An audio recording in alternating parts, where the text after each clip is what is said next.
You skipped 3 numbers. Ah. Dun dun dun. Well, we have audio, evidently. Well, apparently it works. Okay. Yeah, my ears are ringing. I don't know about the rest of you. So are we good? Probably, he says. Fair enough. So, greetings programs. Hello, and welcome back to Paradise, Min Potion's weekly tabletop game stream.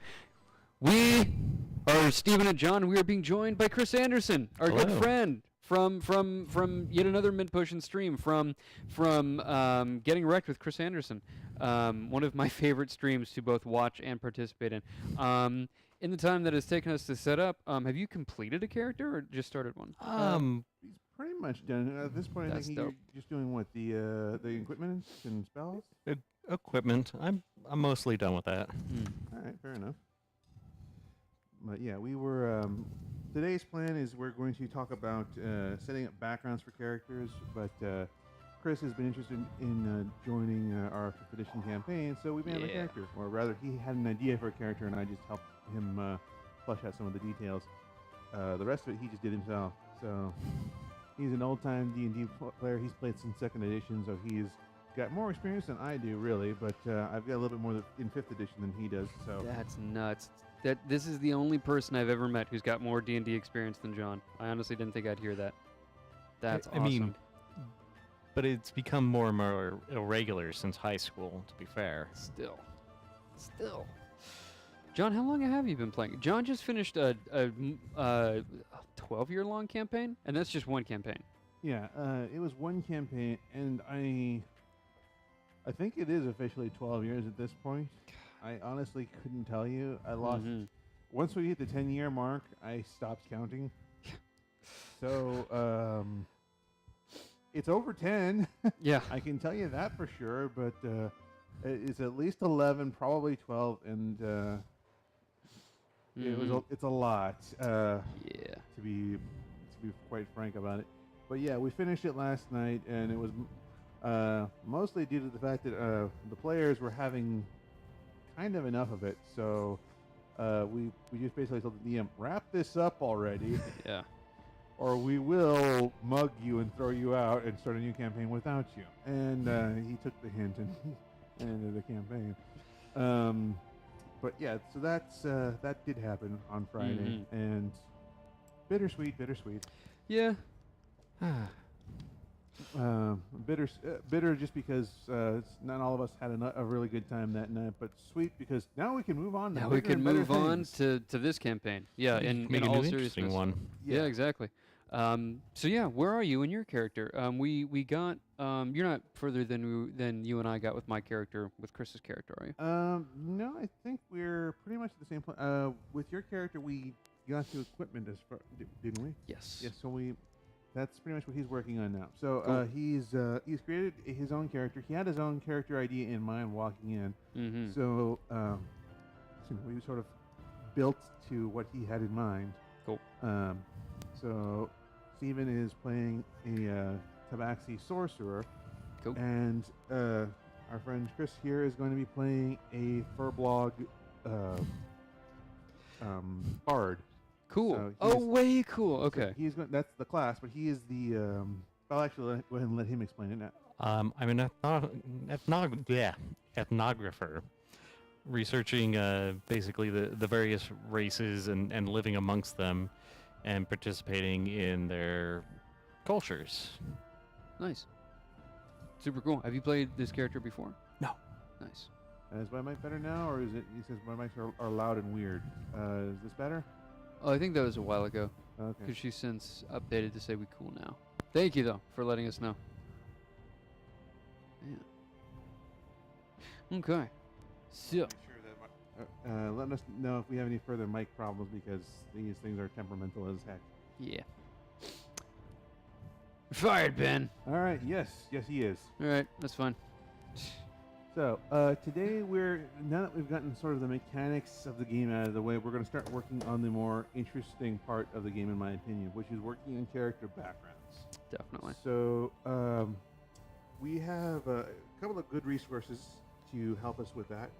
One of them is this book here, Xanthar's Guide, which is Xanthar's Guide to Everything. Pretty much. It has got a really great set of tables in here, which will help players who are sort of undecided how to build a character background. And they're all kind of based on your class and other things. We will be using this for. I was planning on using this for my own character, but if one of these guys wants to use it, we might go with that. But I also have another source here, which is basically some questions that I took down from a YouTuber that I really enjoy, because he posts some really excellent questions. So I will go ahead and give citations when we actually get to his questions. Sweet. But just some general things about your character bio for just sort of general knowledge. When you come up with your character backstory and you're deciding on how you want to play your character, really, most of it is written for you. So, For me or by me? It's both. Gotcha. But it's really for your reference. It's so like, okay, well, my character was born here. Had, these are his parents. These are his so on and so forth. And he likes fish, hates beef. Those kind of character quirks. Those are for you, mostly for you to know. The cliff notes of that, however, are for the DM, so that the DM can choose to work those into the story.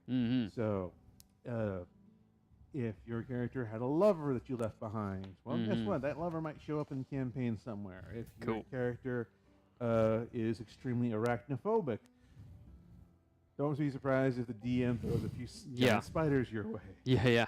So, that's so. Again, the short version of these things are mostly for the DM, so that he can world build and sort of incorporate aspects into the story that he's going to tell, and have everyone play out. So, the notes that you give to your DM, I will recommend keeping it to 2 to 5 pages at most. Do you mean 2 to 5 pages of brainstorming, like bullet points, or 2 to 5 pages of prose? What do you? That depends on how you choose to write. Gotcha. If you want to just do quick bullet points, if you want to bullet point it, maybe 1 page would be fine. Cool. If you're going to do sort of prose or sort of a short story that kind of says, okay, well, this is my character's brief bio is like he was born here, born to these parents, but with these siblings, they do this, he does that, and sort of short synopsis of what your character has been through before getting to the campaign. You can do that. Depending on the level of your campaign, you can increase what you throw in there. Just realize that at level 1, no one's a giant slayer. Nobody is a dragon slayer. No one is a grizzled war vet. Well, you might be, but you weren't a general leading armies. You were a private in the trenches someplace. Right. So, and you probably didn't see very much action, if any. So, keep that in mind when writing your stories for a first level character. Also, if you're the kind of person like me who will write a 20-page dissertation or longer on a character, make an executive summary for your DM. Yeah. That's just, again, it's great that you have it, and if the DM asks you if you have more written, then you can give them the full dissertation.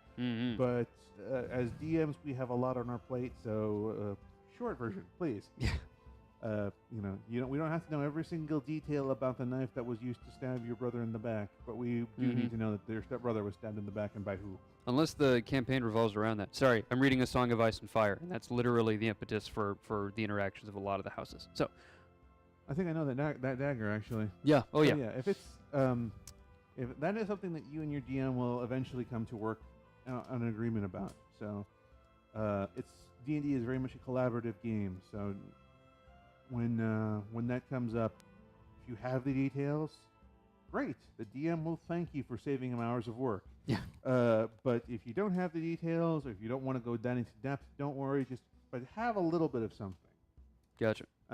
Mostly the game basically revolves around just knowing kind of who and what your characters are, and you can go as deep or as shallow as you like. I have 2 characters that I'm playing currently, which one of which was essentially a blank slate at level 1. He was a character who is basically a farm boy, had a interesting upbringing. Basically, he was trained from a young age by basically a battle scholar, so a guy who studies martial arts for a living. This guy basically trained him, so that was sort of explained his monk class, but he was, other than that, just basically your stereotypical farm boy, and he had the whole world ahead of him, and he had kind of no real direction in his life. That was where that character started. Cool. Later in the campaign, when I replaced that character, I had a new character show up, and this character was a grizzled war veteran. This is a guy who had literally hit rock bottom at some point in his life and is now then basically changed direction. That character entered the campaign at level 5 as opposed to level 1. So I gave... sorry, entered or ended? Entered. The Oh, campaign. gotcha. I thought you said ended. I was like, whoa. Yeah, no, he entered the campaign at level 5, so he was a lot higher level, and therefore I could justify a lot more life experience. So I also sort of made the sort of assumption that, well, this character is going to de-level at some point, because if you don't use the skills that you have for X number of years, you're going to lose them. Mm-hmm. So that's not exactly in the book, but that was something I chose to write in as a player and, sometimes DM. Mm-hmm. And the DM was cool with it, so he's like, yeah, that makes total sense. Interesting. Have you been, because for a while there you were DMing like more, at least as much as you were playing. How long have you been playing more than DMing? Most of my time I've been actually playing more than I was cool. DMing. Cool. For about 2 years there, I was DMing more than I was playing. That's dope. Yeah. So I was DMing 2 separate campaigns, and I was playing in another one, I think, at the time. So there was a point where I was DMing a lot more than I was playing. It's a lot of work. Yeah. For a while there, you were at 7 campaigns going on? I think it was 5, actually. You always think 7, but it's actually You 5. were talking about picking up 1 or 2 more, so I was just trying to do the math. Yeah. I was developing a couple more. So technically, That's I what I suppose you remember. could say it was 7, but the 2 that I was developing never panned out to anything. Mm-hmm. But anyways, so on to the sort of meat and potatoes of what everyone came here for. which Yes. is character background. Character backgrounds. So basically, we're not talking about the backgrounds that are in the books, which is where you actually make your bread and butter as, when you're not going out on an adventure. Those are your jobs, really, and more than your background. The backgrounds I'm referring to are who is your character? Mm-hmm. Now, I pulled these questions off of Bacon Battalion RPG's page. Where? Bacon Battalion RPG. Nice. He's a YouTuber. I believe he's Australian. Pretty sure he is. Or he could be from some other... Just judging by his accent. I've never really confirmed where he is. But he has a great series of videos which are all about how to be a better player, how to be a better DM, and what kinds of things to avoid. And he has a couple of great videos there which he talks about sort of fleshing out your characters. So I'm going to be shamelessly ripping off some of his questions because, quite frankly, they're good questions. Yeah. All art is theft, And it's just a question of how these are applied. So I'm going to just go ahead and run through these real quick, and then we're actually going to apply them. Cool. Since Chris is still working on his character, we'll go ahead and get to him in a moment.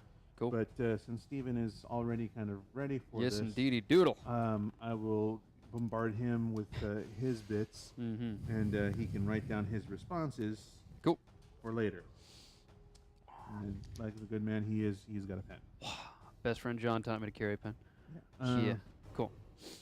Now, if only I can teach him how to continuously carry a knife, a flashlight, and a few other odds and ends that he's going to absolutely need at any point in time. But yes. Chris is just ahead on everything. I have I have a phone with a flashlight in it. What can I say? Size doesn't matter. Brightness does. Correct. Yeah. I believe his is what, 1,300 lumens? Mine is 900? I don't know. Yeah. Yeah. Well, but just by the look of it, I think it's about 1,300 is yours. Mine maxes out at 900. So Nice. he beats me on that one. Yeah. Still. Yes. So Moving yes. right along. So, here are the questions that I am shamelessly stealing from Bacon Battalion RPG. Mm-hmm. If you're actually watching this channel, know that I did watch your videos. They're pretty good. I'm not subscribed to your channel, however, because quite frankly, you don't have kind of niche stuff, and I have more things that I want in my feed than just what you got. But you do have good stuff. So, first question for just creating a character backstory is, Where was your character born? Gotcha. Do I have to know anything about specific places and lands in the place, or just... That's a good question. The answer is the more specific you can get, the better. Okay. However, just having a general idea is a good thing. I have an example in mind that I'm going to be kind of providing baseline answers for. Gotcha. And if you guys can guess, you guys will probably guess within the first 3 or 4 questions.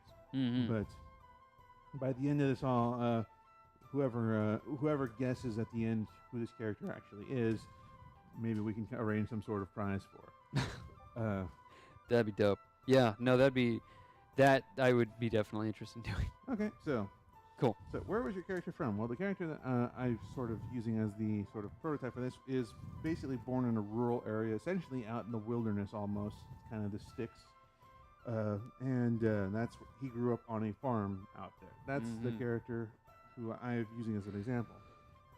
Your character can be from anywhere. Your character can be from a big city. You could be from a suburban area. You could be from the wilderness. You could have been born, you could be in the well, you're not your character background isn't noble, but it is. You could just say that. Well, my character was born in a noble household to one of the servants.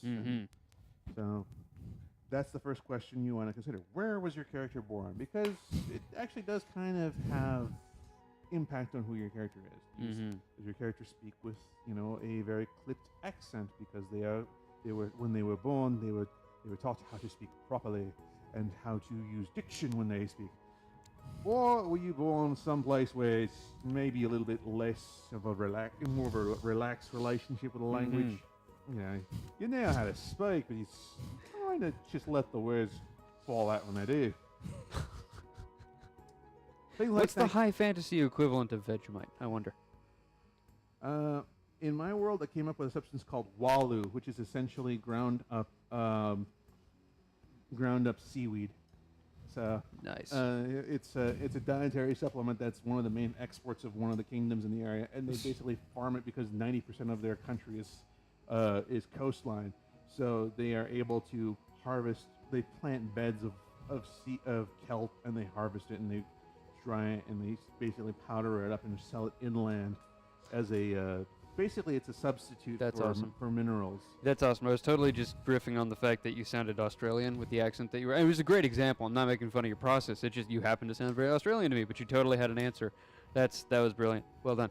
Okay. I spent a lot of time developing the world that they're going to be playing in. So I've used it in a couple of other campaigns before. I've got quite a lot of stuff written for it, so I'm not throwing it away anytime soon. So, again, where your character is born has a lot to do with who your character is, how they speak, how they act, what their beliefs are, things of that nature. So just have that in mind. Next question, who are their parents? And questions related to that, like, are they still alive? Are there extended family? The character who I'm using for the example here, this character grew up with his aunt and uncle. He did not know his parents growing up. Nice. So, whether or not you choose to know your parents, whether you have siblings, whether you have extended family your character does or does not know about, you can write that in and let the DM run with that. Because they can always throw stuff back to you.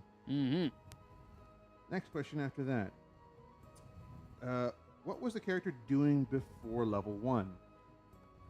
My example character was doing not much. He was basically a farmhand on his family farm. So, aside from doing that and going to the local town to hang out with the other local kids, that was kind of his shtick in life. So, what your character is actually doing before you actually hit level 1, that has stuff to do with the actual background that you chose for your character. So in your case, a sage. In his case, also a sage. Actually, now that I think about it. Yeah, I was gonna say, if you're going to be an outlander or something else, that's where you want to kind of sort of tie that in. It's like, okay, well, your character was born here, and then they went to this place, and then they learned and studied into this person, and that's how you became what your background is. So that's where you kind of want to introduce the actual mechanical part of the game in there. But it is something you do want to think about. What did your character do before getting in there? Again, the character that I'm using as the example here, was, again, farmhand, but when he wasn't actually working on his farm, he went out hunting and other activities that basically honed skills that he would later use in life. Excuse. While he does the banner swap, we'll go on to question number 4, which is, why did they leave? Or why did you leave in this particular case? Everyone has a call to adventure. Some people leave willingly because, things are, you just decide, well, I can't stay here forever and might as well see what's out there in the world. Maybe you're kicked out of your house, or, there's a disgrace, or the stereotypical bandit raid. The character in my example, however, that character basically lost his family. His aunt and uncle were killed, and he was left by himself. So having nowhere else to go, and adventure pretty much calling him, he decided to accept the call to adventure. And that's why he left. Though an argument could be made that he could have stayed behind and told the local authorities what happened and inherited his farm and become a farmer for the rest of his life. But that's not what he wanted. So... I didn't flick the switch off. I just changed the battery immediately. Fair enough. All right. The next question on the list. What did they leave behind? In my example, the farm. But, and also all of his friends and perhaps other extended family members. But the rest of the group is basically, the rest of you can choose whatever you want to leave behind. In Bacon's video, he basically said, maybe he left behind a lover or some relatives, things of that nature. These were left behind when you chose to go off adventuring or go off, leaving home behind. These are things that a good DM will probably bring back up and loop into the story once again. And everyone leaves something behind. Whether or not they think they're leaving everything behind or nothing behind, usually something is left behind. And the last question here is, what does your character want? Now, the example character that I came up with, that character wanted adventure. He wanted to leave the farm and go off and do something other than be a farmer the rest of his life. So that's what the character wanted. So when the opportunity arrived, death of his aunt and uncle, and he decides, well, there's nothing really here for me aside from, the property and his friends, which he had really no interest in, and having a call to adventure in front of him, he chose to accept the call to adventure and leave. So that's what the character wanted. He wanted essentially to be a hero. Your character could have some other motivations. Then again, your character could be like Chris's character here and just want to learn more about people. That's his whole impetus for him to wander around. He wants to know people. Your character could be very different in your motivations, but everyone has a motivation. They have a thing that they want. And so that ends the Cool. time that I'm going to be using that descriptor character. Everything else from here on out is going to sort of go off at a tangent. So for those of you who can guess and post in the stream, I will let you know if you're right or wrong. So exciting. Cool. What are they guessing again? Just so we're all on the same page. Who the character I was describing with these sort of lead-in questions is. Gotcha. If I use this character later in the stream, I'll probably provide you with more details, and you can make guesses later. But don't just spam. Please don't just spam names in the chat, because I'm pretty sure that's going to. It'd be boring. Well, that would be boring for one, but also, law of averages says you'll hit there eventually. Yeah. So, anyways. The other thing you guys want to think about when you guys are actually creating your characters is just basic details about your character. What do they look like? How tall are they? How wide are they? How much do they weigh? Are they, are they? If you're playing, let's say, a Tabaxi, is he more like a leopard or is he more like a cheetah? Is he, more svelte in his body build or is he more stocky? Is his fur black with yellow spots or yellow with black spots? Things of that, little things like that will matter much. A character I played before, question was, what does he look like? Well, he's, Character is human, male, age 18, olive skin, short hair. Well, actually not short hair. It's actually kind of longish hair, which he keeps unkempt because he doesn't particularly care about his appearance. He's got no self-worth, things of that nature. And you can rattle your description off and be as general as just he's an 18-year-old human male, medium build, weighs about this much, about this height.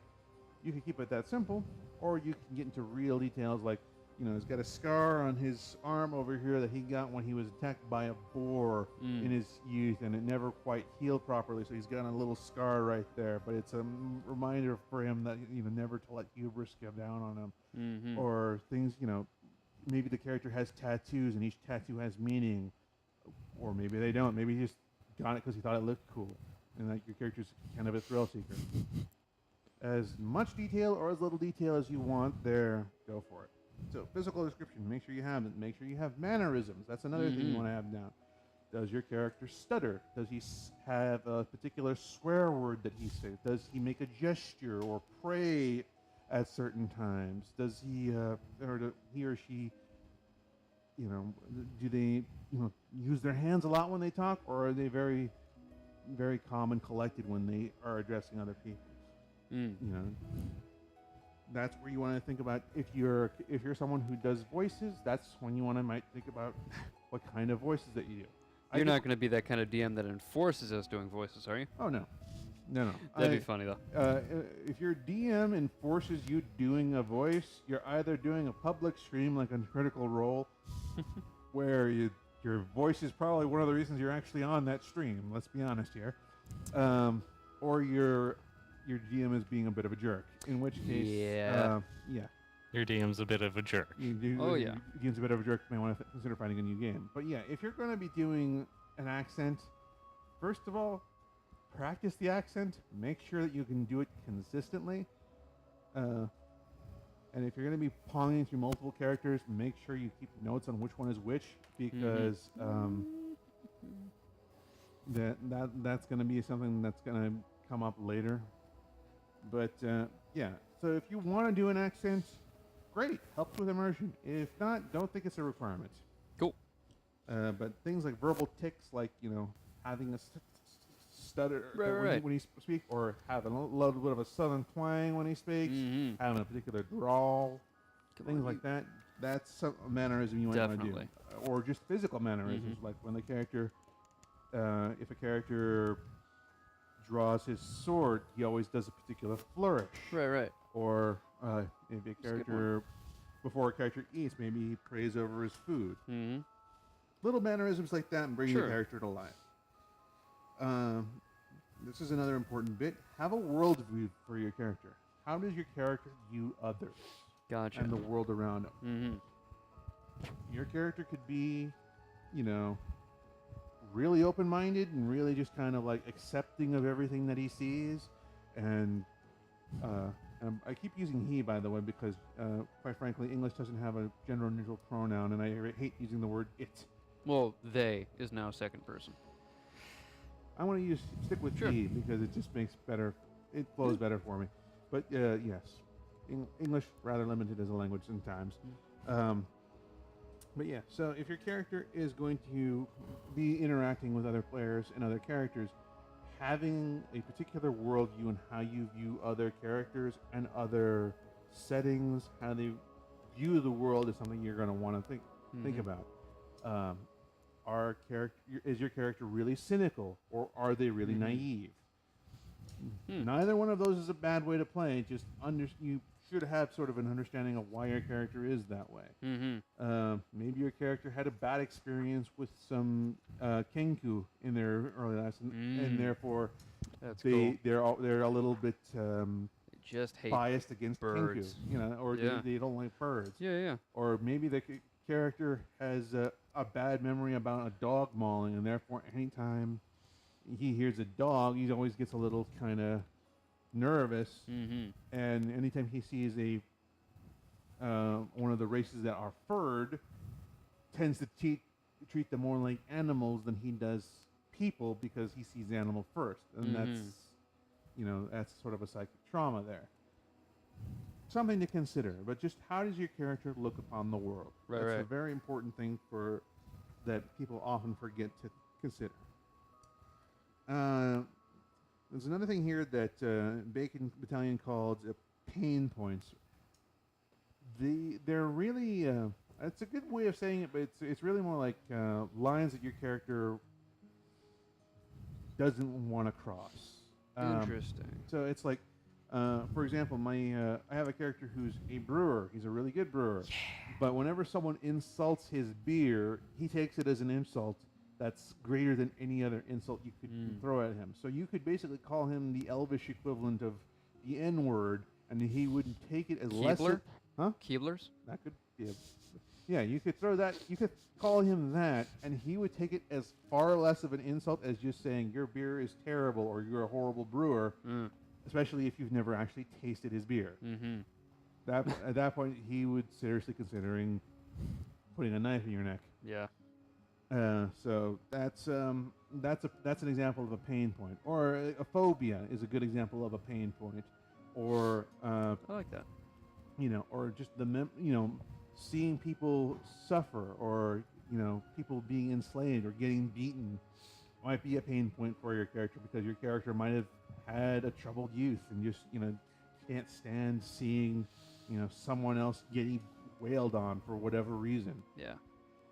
Things of that nature, things that are basically points that, if pressed, will cause your character to become perhaps not triggered, but definitely spur your character into action. Mm-hmm. Those are what are pain points, as Big Battalion calls them. Mm-hmm. You could call them triggers, or thresholds, or things of that nature.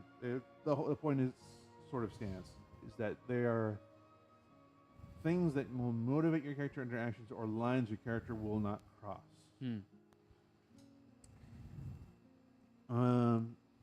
The next thing are desires. What does your character want? And these are not physical things that we're talking about here. We're not talking about they want piles of, they want this golden cup, or they want that one. These are sort of metaphysical desires, sort of as they want wealth, they want popularity, they want love, or whatever. The intangible notion of what your character wants, whether it be something as easy and difficult as acceptance, or something as difficult but easy as obtaining lots and lots of money. Cool. So having your desires sort of written down, at least in your own head, is something that will help you RP a character. Mm-hmm. The last thing I have here are fears and phobias. What is your character? So pain points. Interesting. What's you're probably about to say it right now. Go for it. So the difference between a pain point and a phobia. Again, a pain point is like when someone what would insult your character, or what would motivate your character into action, like seeing someone getting beaten. Mm-hmm. Whereas a fear/phobia would be, I don't want to be that person. I don't want to be someone who is going to be whipped all their lives, or I don't want to be the person who is a bad brewer, or I don't want to, or I am afraid of confined spaces. Things that everyone has. Everyone is afraid of something, whether they want to admit it or not. Mm-hmm. The character that I was building, the brewer that I was discussing, he's got intimacy issues. He's afraid of. Gotcha. He's got intimacy and trust issues, so he doesn't let people get close to him. That's his main phobia, which is different from his pain point, because he can tolerate his fears and phobias for a certain. I mean, he acknowledges, like, yeah, I don't trust anyone. That's kind of my thing. Right. You might think it's sad. I think it's a survival mechanism. He views his fear as a strength, which is not necessarily a good thing, but that's how that character chooses to wield it. However, as opposed to a pain point where the character will absolutely, if someone just stands there and does this long-winded explanation about something that could take 2 seconds to say, he gets triggered, and he just says, and he'll throw something at the guy and say, all right, bullet point it for me before I bullet point you. Or a character who's, or again, someone insults his beer, or shows him, there are that is the difference between a pain point and Gotcha. a fear/phobia. Your pain points are things that motivate you to action, while a fear or phobia is something that sort of would prevent you from taking action. Mm. So one is a stimulant, the other one is a depressant, perhaps, is a good way. Or Gotcha. one is a motivator, and the other one is a restrictor. Cool. That makes a metric ton of sense. Okay. Let's dive in. So let's dive in. Let's go ahead and get to you. Sweet. I'm I'm not going to be able to remember the... Oh, yeah. Not quite yet. Okay. Okay. So we're going to go ahead and start with the first question. So, Yes, sir. where was your character born? Now, Sure. Your character, again, was a Tabaxi sage Yeah. and a warlock, was it? No, Tabaxi sorcerer. Sage Sorcerer. Yes, indeed. So, Blah, blah, blah. natural magician. Oh, yeah. Your magic is inherent to who you are, Right. and you study. I forget what you said you studied. What did you say you studied? I left my character sheet in my car. But I definitely remember you, it sir. was... Yeah, I carried it with me all day, and I saw it every day that I was in But- class. Pretty sure you said you were an Yeah. academic. If I remember I was correctly. definitely an academic. I definitely studied pyromancy, and I'm just going to get the character sheet because I think it's going to be... Well, Did I do that? it's not going to be Okay. really needed past this point.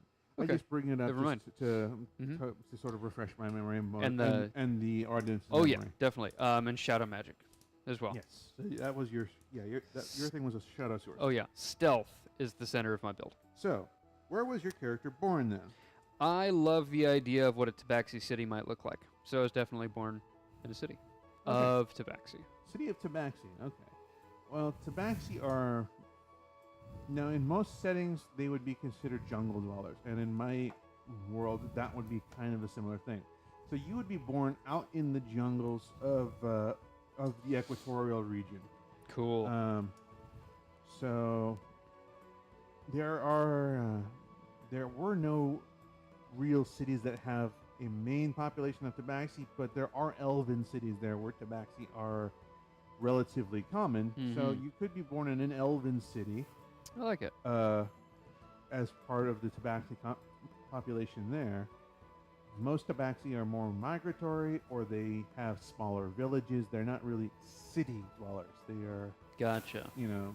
but they I do have to live. say, Those who do live in a city will live in an elven city. gotcha. I like that even better because there's no such thing as like a totally city averse person, but there are cultures that aren't really city based. You know what I mean? Like I'm thinking of the White Scars, where everyone on the planet is based on the Mongols. They are migratory or nomadic rather, and there's one exception where there's one mega city in the middle of the planet. So I like that. I like the idea of they're not really city dwellers. This race of people by their literally natural needs. I like the idea of what would make them like this family actually dwell in a city. So it's funny that you mentioned that qualifier because now I'm actually holding fast to it. Okay, so yeah. So you would have been born in an elven city Yep. within the equatorial jungles, which is where most of the Tabaxi live. They live in the sort of middle of the continent where the world that I run is, so it's called Satyr. Cool. S-A-T-Y-R. I was just gonna say, I was wondering if it was wordplay with satyr. It's not actually. There is a Oh, yeah. derivation for it, but I am not going to reveal that on stream because Sure. it is a mystery that none of my players have yet to unravel. That's exciting as hell. So, Okay, Uh, I've got a goal. but yeah, Satyr actually is the world where that I have basically started on my own. It was my first D&D campaign, Cool. and I built it up and built it up and built it up. Love it. So First campaign. That's awesome. yeah. Thank you for making that part of this because that's just literally So player history. the main along the equatorial band, there is a giant forest that goes from one end of the continent to the other, and it's called the Forest of Alas Lawas. Cool. Which in Elvish translates as Great Forest. Cool. Yeah, they were being real creative, but no one Oh, else realized I that. was just gonna say, did you come up with that and then translate it yourself? Because that's awesome. I did.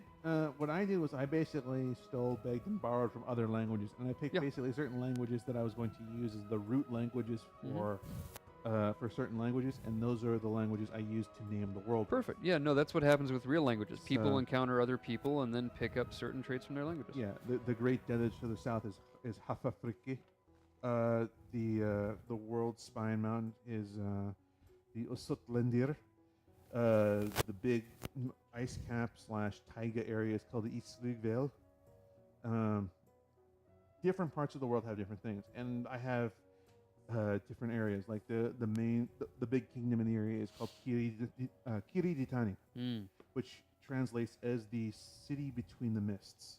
Cool. And that's now that's the big main kingdom of my world. But there are lots of smaller kingdoms. There was another kingdom on the coast called Xandria, which now no longer exists. Xandria. Oh no, never mind. I'm thinking of something else. Yeah. So it was that one has a different route for it, but I will not get into it. Cool. But yeah, the Alas Lawas Forest does have a city, also called Alas Lawas, and it is the Elven capital because it is really the only major city within the forest. And it's a weird city because not only is it the only real forest within, or the only real city within this giant forest, which is again continent spanning. It goes from one side to the other, so it's a couple thousand miles of forest from one side to the other. But it's also unique because it is a city inside a forest surrounded, and the city itself is inside a giant lake. So Cool. there is a giant Lake Superior sized lake in the middle of this forest. And in the middle of that city is an island, and on top of that island, built up over generations, is this elven city. Cool. So that is the city of Alas Lawas, and it has been there for ages upon ages. And that is where your character is probably going to be from. Sounds good to me. So your character obviously Sounds has really no fear good, of water. Yeah. Or maybe your character does. Maybe he have no fear does. of He water. just never leaves the dead center of the island. Maybe he's what's his name? Roy Schneider from Jaws. Oh, Rob Schneider, you mean? Rob Schneider. No. Rob Schneider's the SNL guy. No, I forget his Oh. name. Oh well. Well, yes, but Yeah. But no, Chief Brody is the character. There we correct? go. Yeah. Yep. As funny as that would be, that's not the way I'm gonna play it. Yeah, but yeah, so yeah, where he basically never, after the events of the first movie, he never left land. Yeah. So now that we've sort of established where your character is from, Yeah. the next question is, who were your parents? Cool. I like the idea of being highborn, not like super important, but nonetheless, not a struggling person. Became an academic very easily, and that's why I'm going out in the world. Okay. So maybe the son of merchants or the daughter of merchants. Sure. Again, I don't enforce gender. If a player wants to play male, female, whatever, Yeah. go for it. But yeah, so you're the child of merchants. Merchants, yeah. Or, which would be relatively affluent without necessarily being nobility. Definitely. So, or you could be the child of alchemists or enchanters or Ooh. something more magical. Sure. Would I be pigeonholing myself if I were the child of like alchemists or scholars or anything like that? Okay. Again, that might be the root of why your character has magical talent. Maybe it's, just exposure to so many alchemical reagents over the years influenced you in the womb and allowed you to be born with magical talent that might That not sounds otherwise have been born with. dire. Mom's practicing magic, practicing alchemy, and then it affects me while I'm in the womb. Well, I it's realize it's not necessarily what you meant, but that is Yeah. what came to mind. That's It's actually cool and grim. I like that. I mean, it's a thing. Yeah. In my world, it's a fairly high magic A world. human so woman giving birth to a tabaxi. What? that just doesn't happen. Yeah, I know. Like, sorry, there are lines where I'm going to draw. That's not Yeah. going to happen. That's alchemy. I mean, That's what I was thinking. I have seen settings where the Dragonborn are actually created by alchemy.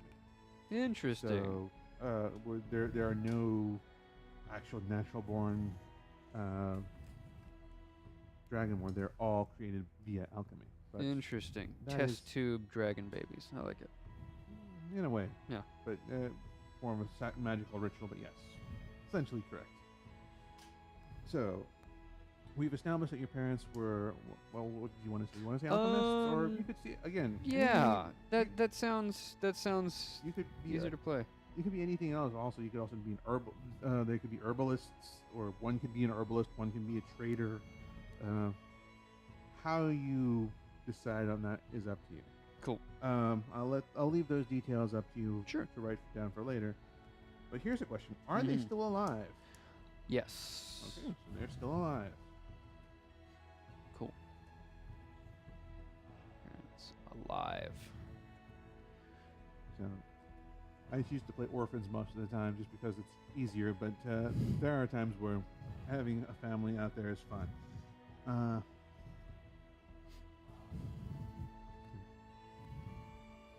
So here characters are still alive. Do you have extended family? Do you have siblings, aunts, uncles? Yeah. I'm going to say yeah. Okay. I'm going to say I'm the only one in the family who ever went out and did anything. Or at least adventured, I should say. Well, maybe you're the eldest. I like that. And that's why you're the only one who's going to be doing anything, because the rest of them are still too young. Cool. I like that a lot. So we'll roll a number, or you can come up with a number of siblings that you want for later, and you can Sounds good. give me some backstory on who they are later. Mm-hmm. But we can already kind of see how his character are starting to develop. Absolutely. Character from affluent family in an elvish city in the middle of a forest, in the middle of a lake. Yeah. And he is the eldest sibling of others. We don't know how many, yeah. And he's the first one to leave the nest, really. Mm-hmm. Okay, so what were you doing before first level? Studying. Okay, so you were studying. Yeah. That's why I want to get out. So did you choose to maybe study under one of the elves, or did you want to go abroad to study? That's a good question. Not abroad. I feel like I definitely that's definitely a big part of my character's backstory. Is I wanted to get out. So definitely studied with one of the elves in the city. Okay, so you didn't want to study abroad. You wanted to study in the city. No. I didn't. I wanted to go out and couldn't. So I wanted to go abroad and didn't. Ah, okay. So that's a good thing. Write that down. Mm-hmm. Oh yeah. So you studied within the city, but it was because you were not able to leave the city and study abroad. Yep. All right, I like that. Cool. So you were studying. What were you studying? Magic of some capacity, and I haven't gotten too specific beyond that. Okay, so you were studying magic of some capacity. Right. Under magic, alchemy, something along those lines. Okay, under an elvish master. Yeah. Did you like your master or Yeah, no, I hadn't. As soon as you just mentioned it less than 30 seconds ago, but I was like, yeah, I have a master. That's a really cool qualification. Yeah, I definitely have a master and like them, and they're still alive. Okay. I like that. I like having a mentor figure in the story. Okay, so write that down. Oh yeah. Maybe come up with a name for your master, and cool. Maybe a title for what that person studies. Mm-hmm. I'll let you figure those out in your own later. Because somehow I have a feeling that all of this is just going to give him more stuff to write for later. Yeah. Which is what I was hoping for. I know that you would not take the reins for the hell of it, but at the same time, I didn't know how much you would have to as the DM. So I'm really happy to hear what you just said. Yeah. No, my job for right now especially is just to help people break writer's block. Awesome. So I provide ideas. They don't have to be taken. Mm-hmm. I throw good. I like to think my ideas are good ideas, but everyone who throws ideas out thinks they're good ideas. Yeah. So take that one with a grain of salt. I appreciate your self-awareness, regardless. Yeah. But yeah, so now you know that your character studied under a master. You probably were studying, maybe just as a research assistant, just helping find certain books, or you were helping to transcribe certain things, and you were sort of learning by osmosis. Yeah. Maybe you weren't hired on because you were overly intelligent, but you were probably kept on because, well, he's got clean penmanship and he can find what I need when I need it. So yeah.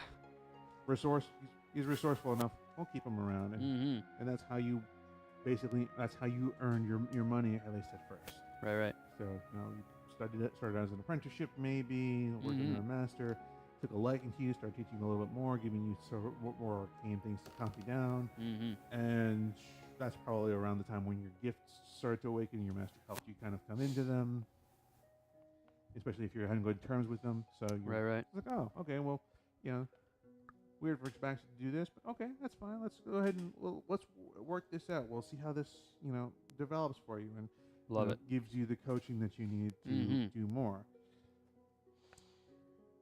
So, then comes the next question: Why did you leave? Oh, I wanted to get out. Yeah, you wanted to get out. I wanted to get out. Why do you want to get out? Gotcha. Never left the city. Never left the city. Never left the city. Want to see what it's like. Never took a risk. Okay. Never, parents were too well off to be threatened. I always liked that really generic backstory of just like, oh, nope, got to get out. I'm afraid of my own shadow. Don't care. What's danger? I'm going to find that out. Fair enough. Yeah. So just simple wonderlust when you boil it down, but it's still a great story motivator. Why am I out here? Because I want to know what's out there. Yep. Why not? It's not that your home life is bad. It's not that you had a bad place to grow up. It's just exactly. that you're just in a bubble that you want to get out of. Absolutely. Perfect.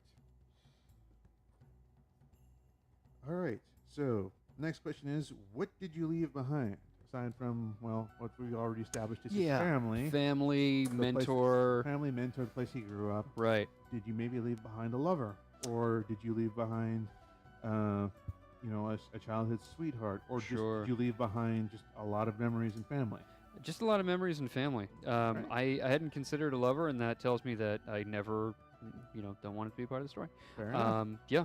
And again, you could just because, depending on the age of your character, just because maybe your character is just young and hasn't found someone that they really want to, or thought of in that way. Oh, yeah. Did we pin down my age yet? I don't think I don't know if we did, because sounds good. Yeah. Not young adult as in like teenager, but young adult as in like earlier than middle age, whatever that is for a tabaxi. Tabaxi age about the same rate as humans do. Sounds good. So wow, that worked out nicely. Yeah, early 20s probably is where we're kind of going. Sure.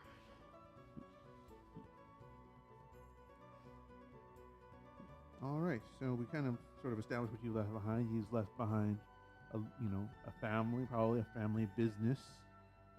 He's left a master and a career behind, and he's going out really to find something on his own. So, ultimately, this is a big question. What does your character want? Adventure. All right. I'm no rogue. I'm not good at it because I've never done it before.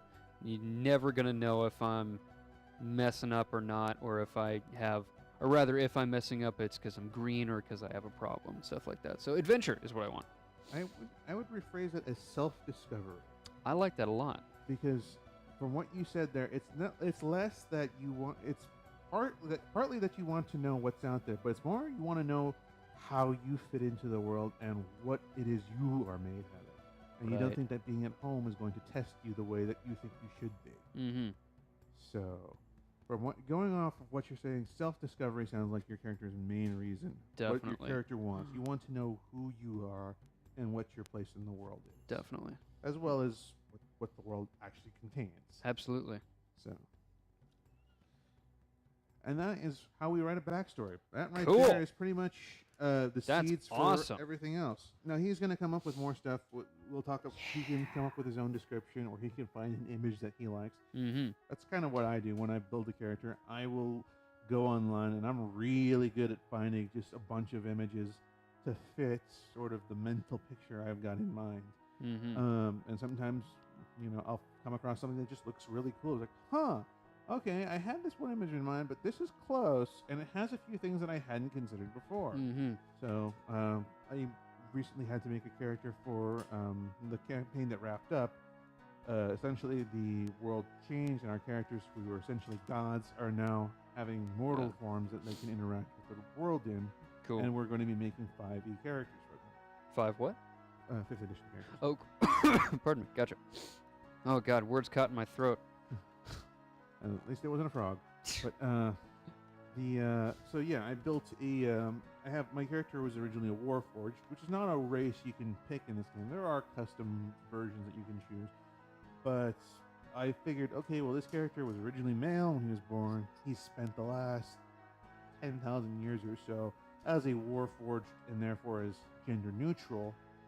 still thinks of himself as a he, but he has got a lot of voices up here, and therefore has lots of personalities to bounce between. Does that have something to do with something being wrong with him, like he's schizophrenic, or does that mean? No, he literally he's has just, lots of. He's literally Yeah. a legion of people. Gotcha. So my character what I literally had 100 souls in his body, and it's just he had access to all of those memories. There was one sort of overriding soul that was sort of piloting everything else. But the other souls were still there and offered their input, but he was sort of the maestro in that regard. Right. So when the time came for him to be sort of given a mortal form, I was like, well, I have sort of an idea in mind, and I just went for a build, and I was like, okay, well, I'll make him a half elf, do this, do this. And then I went for looking for a picture, and I came across, I was like, and I had in mind this idea of, I want to get a half elf who's smoking a cigar. Because Nice. I always thought of this character a little bit like I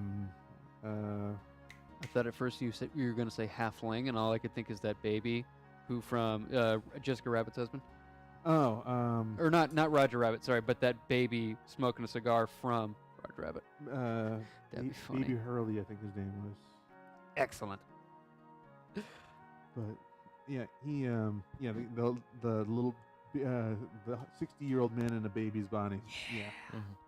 But no, I was looking for a half elf who was smoking a cigar because I was always kind of imagined that this guy was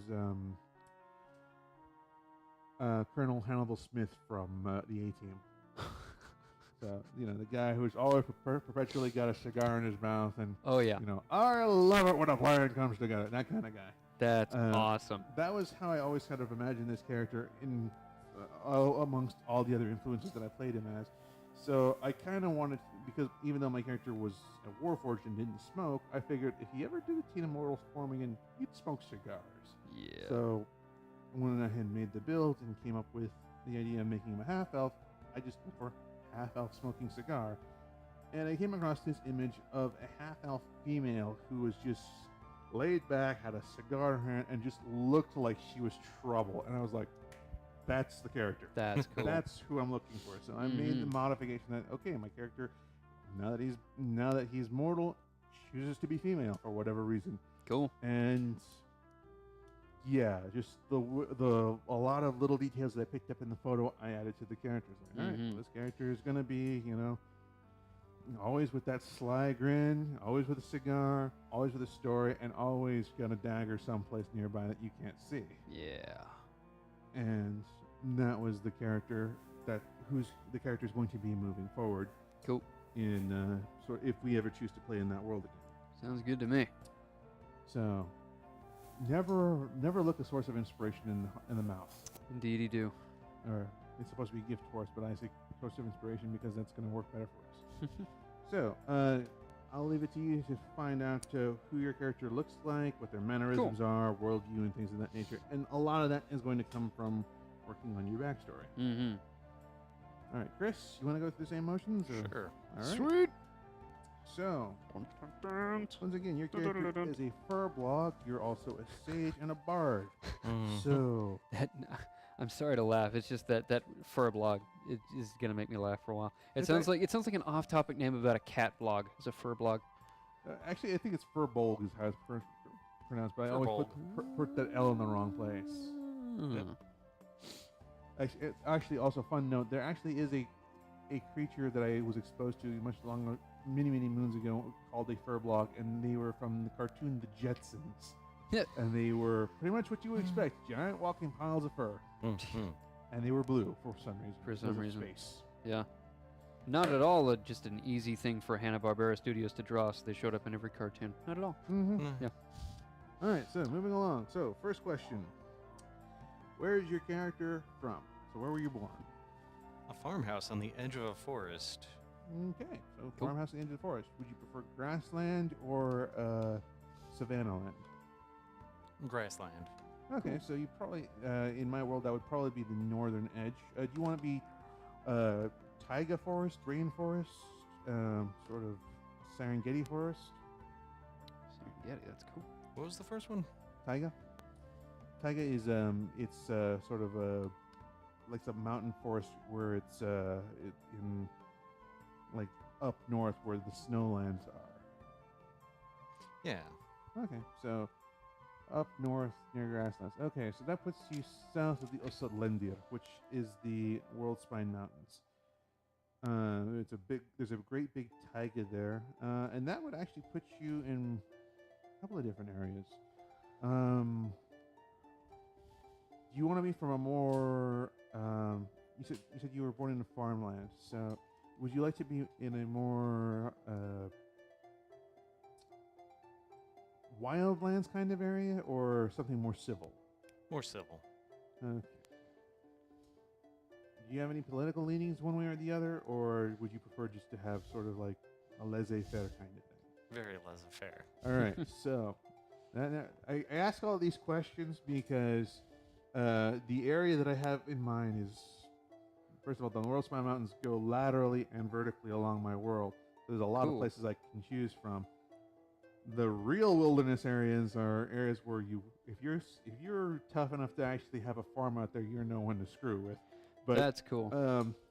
But the area that I'm thinking about for him are in the they're basically in an area where there's between the two major, well, it used to be two major kingdoms, where Kiriditani was here, Xandria was here, and then there was a band of sort of unaligned kingdoms in the middle here.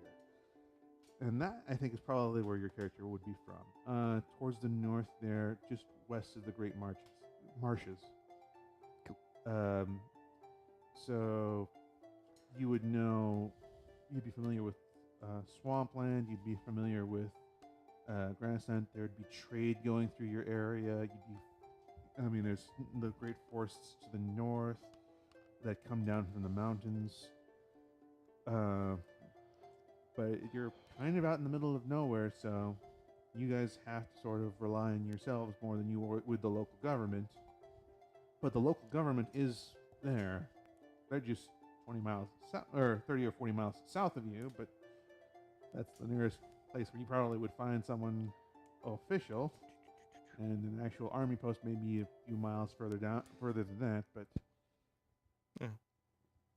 but it is, the land is green and fertile, and you can raise all kinds of crops out there. Everything from potatoes to wheat to whatever it is you choose to grow. Do you have a specific thing that you maybe want to grow out there? We're basically gatherers in like the forests out there. So living off the land in a sort of a homestead kind of way. So yeah. Okay. But that's also really easy to do out there. But we knew farmers. Yeah. No, that's perfectly reasonable in that area. Okay, so next question: who are your parents? Well, they're basically decent folk. They It's ominous. They Oh, don't they're basically they don't decent. stick with any one person. So I have a ton of half siblings. Gotcha. And like my half siblings have dozens upon dozens of half siblings. So. All right, so it's more of a tribal environment than it is, and sort of a you have lots of extended family. Yeah. Great. So there's not a lot of space for me really in there, Sure. Kind of. If I was gonna make my own way, like I kind of had to get out of there. Fair enough. All right, so are your parents both still alive, or as far as you know? Okay. More siblings on the way. More siblings on the way, and from both sides, and lots of half uncles, and the chart of your family tree is more of a more lateral than it is vertical. Yes. Fair enough. I like that. All right. So now that we kind of have an idea of who your parents and your family is, what was your character doing before level 1?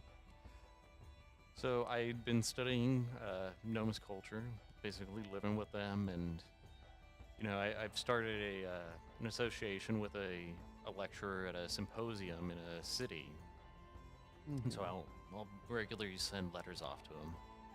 Okay, so you're the nearest place where you would probably want to do that. Would you want to go to sort of a more civil area, or would you want to go to just explore more of the sort of unaligned kingdoms to the south? Dogan! Unaligned. All right, so you're basically sort of journeying south and really kind of exploring all these different kingdoms, and that's your shtick. Sure. All right. And academically, I'll say that there's probably one or two kingdoms out there which are more big in the academic circles, as some are going to be larger than others, but a lot of the kings are fairly small in that section. So but you will definitely have a lot of culture to dig through going through that section. All right. So why? So obviously, you chose to leave because you didn't have the space. If you wanted to grow, but you wanted to go someplace else. But were there any other reason you chose to leave? Just an intense curiosity about like other peoples. You know, we grew up around human beings, but we're different. We have like a very different culture to them. You know. Fair enough. Hi, Dogan. All right. Next question. What did you leave behind? Well, I have some pretty close younger siblings, and it's really hard because we're separated now. All right, that's good. Maybe you'll want to think of names and the kind of relationship you have with those half siblings. Maybe they do, maybe they're farmers or they're hunters, or maybe one of them started a trade as a tanner. Maybe little things that you might want to consider. Things that they might be doing. Maybe one of them is trying to follow in your footsteps, or one of them has developed magical talent and is thinking of going to one of the larger kingdoms to hone it. So, little ideas that you can use for your siblings. How you choose to sort of assemble that's up to you. Okay, but obviously you left behind people you were close to, and the areas that you were sort of grew up in. And obviously all the places that you've been, you've left those places behind, and I'm sure you made friends in other places as well. So, that brings us to the final question, which is, what does your character want? Really just wants to understand like how people are the same. Like it doesn't make sense that everybody is like inherently different. Like Nice. There has to be a commonality, right? Okay, so you're kind of looking for some form of unity, some kind of binding principle that most people can abide by. Yeah. Or, what makes us mortals, maybe? It's a good question to ask. Your character like would be that. asking. I think that's a really intelligent way to frame things, though, Chris, which is just, are we more alike than different? No, we are more alike than different. How and why? It's a good academic question. Good way of Definitely. phrasing that. Yeah. Our characters are gonna get along great. How old is your character? I might have missed that as I was setting up Old? shots. Yeah, because I feel like our characters would get along great unless, we're like opposites within our demographic. We definitely come from the same. Yeah, I'm pretty young. I'm 49 Okay. years old. Gotcha. And for your race, that's middle age, earlier? That's really young. That's actually. really young? Okay. His race lives to be about 500. Oh, are you precocious still? Even tempered, pretty Gotcha. even tempered. Gotcha. I get the feeling that your character was a bit of an odd duck, even within your family. Cool. So that's a good set of traits to consider. So again, as you sort of work with that, I'm sure you'll come up with a good physical description, mannerisms, worldview, and all the other points that I sort of brought up earlier. Now, as a just sort of random experiment, and as just a sort of way of putting this book out a little bit more. Ooh. Hey, Angry Crow, how's it going? The Angry Crow. The angriest crow. I wonder if he plays Raven Guard. Delightful. But to showcase off this book a little bit more, and one of the reasons why I love it, I'm going to actually go ahead and do some random rolls and create a random character just briefly. Cool. So, Is this going to be one of our companions? Is an NPC? Are you creating a character that you're going to play with us occasionally? I don't know if this character is going to have any effect whatsoever on what we're going to do. I am just Super going cool. to create this character just for the purposes of having an example to play here. And For if- amusement. And Yeah. if it turns out we actually do use him, at least you know where he came from. Sounds good to me. Good catch. So Xanathar. Is it Xanathar? And I've been calling it Xanthar, and you've been either... Xanthars. it's Xanathar. Actually. It's Xanathar? Oh. Yeah. You're either being Xanathar. too kind to not correct me on stream or letting me parade myself as an idiot. Either way. I choose not to answer that question. Beautiful. God, I was hoping you would do that. Incriminate myself. Yeah. So much for not answering. Alrighty then. So Good let me one. Borrow this book for a quick moment. Okay. We're very prepared on this, and we're very professional around here. We do things. Oh, are you kidding me? With the way that you're running this, you sound joking. I want to make sure that you know, you're doing great. I hope you're not talking about yourself there. We're doing nothing but flying by the seat of our pants here, folks. We have nothing absolutely nothing prepared. I wrote these notes 2 minutes before we started streaming. The Raven Guard. That's so good. I am the Raven Guard. Says Angry Crow. Yeah, I buy it. Angry Crow's the one keeping us all together. Alrighty then. So there are 16 playable races within the two thank books God. here. So Cool. I'm going to roll a d20, and if I roll a number that just doesn't come up, I'll just re-roll it. Just because. Dun-dun-dun-dun. And I rolled a 9. So that means I am a half orc. So let's write that down. When John and I are playing 40K, John has a house rule that says that, you know, if you manage to miss the table as he just missed the dice, well, not in this case necessarily, but if you manage to miss the table, you fail, whatever check that was. Just as the player, if you manage, you know, as the one representing control of your character or your army or what have you, if you manage to miss this 5x6 rectangle here, you fail. Ben, the audio is apparently distorting. We'll have him readjust his plugin The audio? in a moment. Cool. Is it all of our audio or is it just one of us's? Cool. And thank you for letting us know, by the way. Is that Vert? Yeah. Yeah. Okay. Cool. So Rush out of the room to go fix it. Yeah.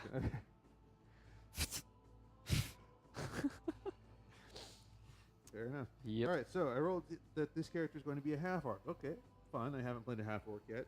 All right. I played full blood orcs, but I haven't actually played a half orc. Now there are 12 classes. We'll go ahead and roll for that.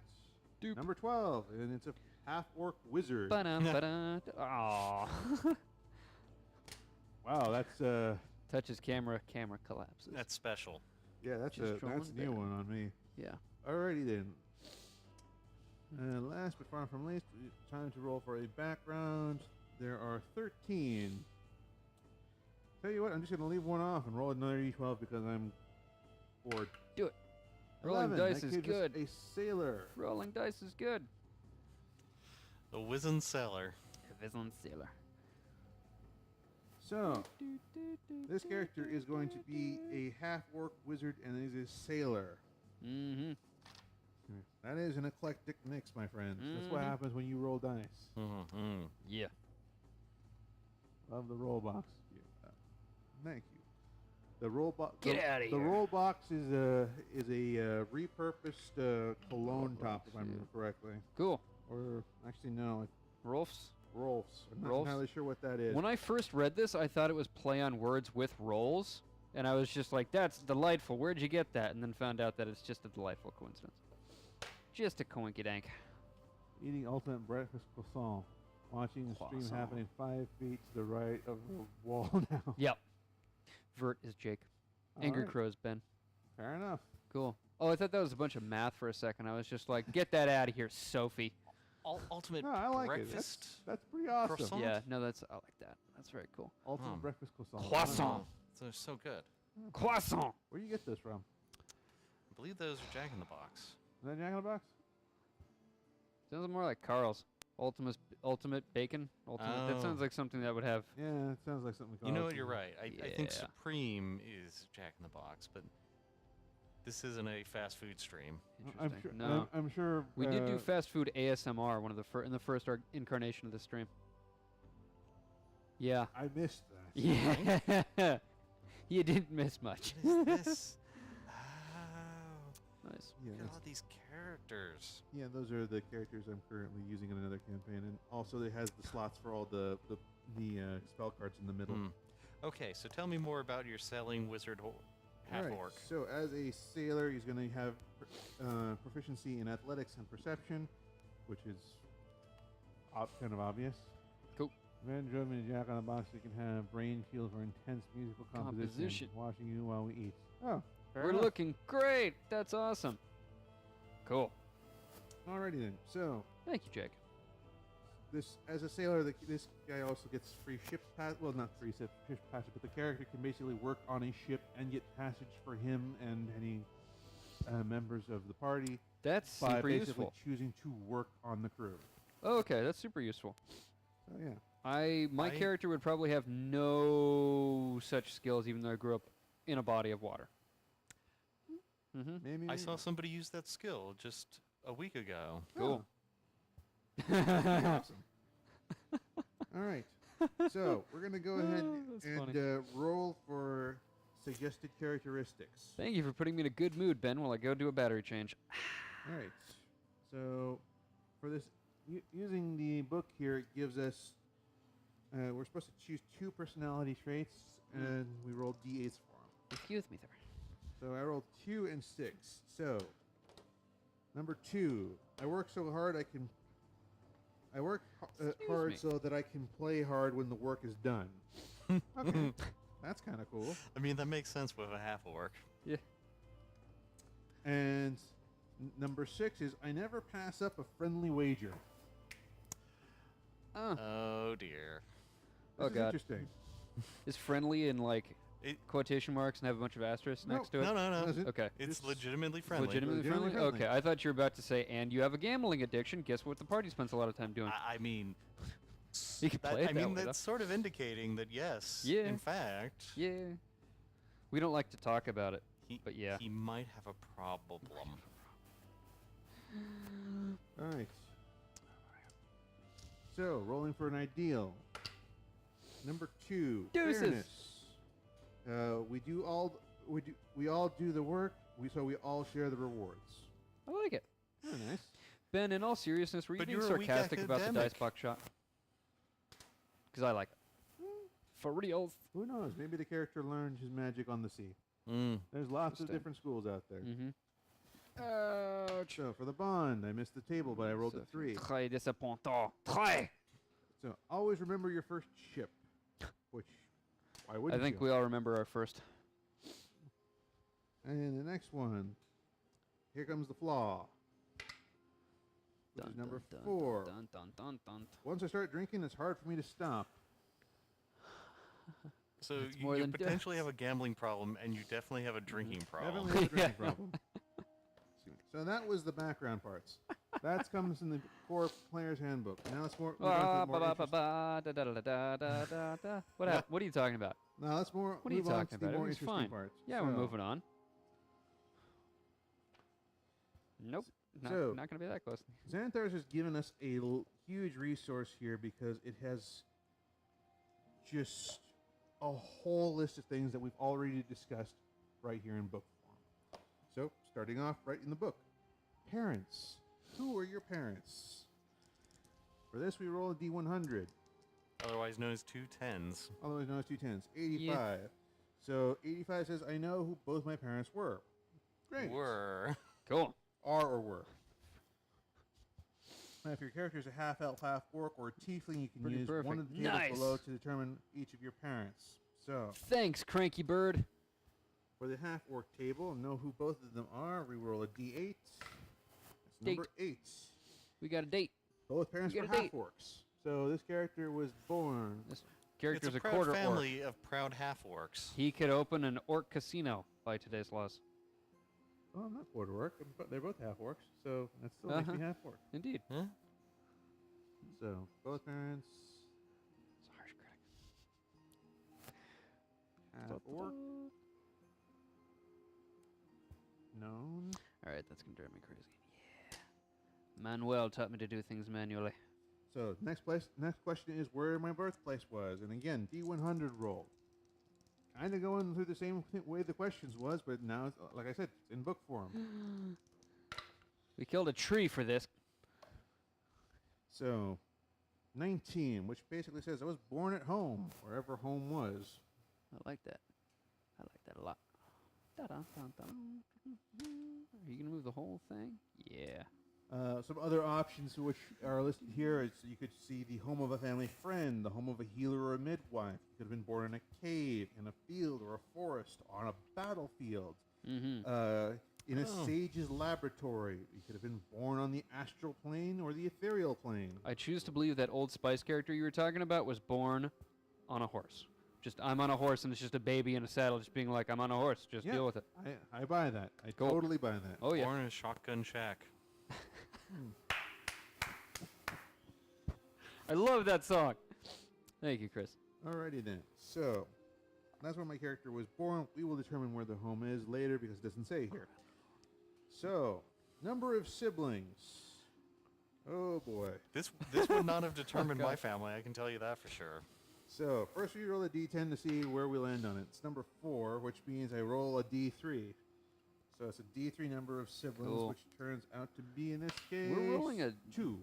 metric ton of different dice. It's awesome. Yeah. So I rolled a d3. It was a 3, so that means I have 2 siblings. Cooler beans could not be found. 2d6 determines the birth order. So...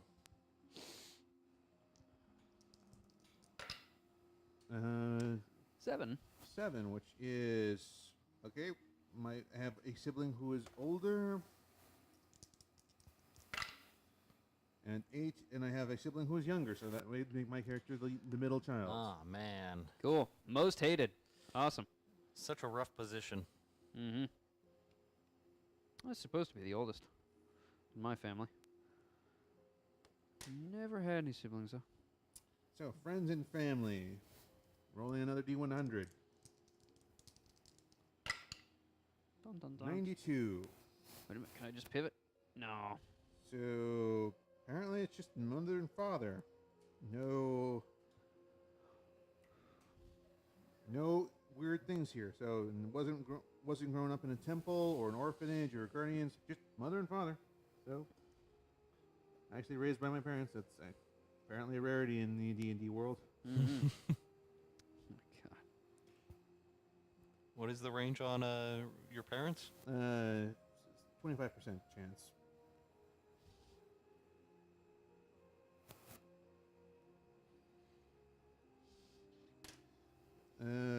No absent parents, so we will skip that table. Lifestyle. This is 3d6, and this is actually going to affect another table, so we will have to make sure we keep an eye on this one. That's a 5, so 14, which is comfortable. That's odd. First time I've rolled that in this table.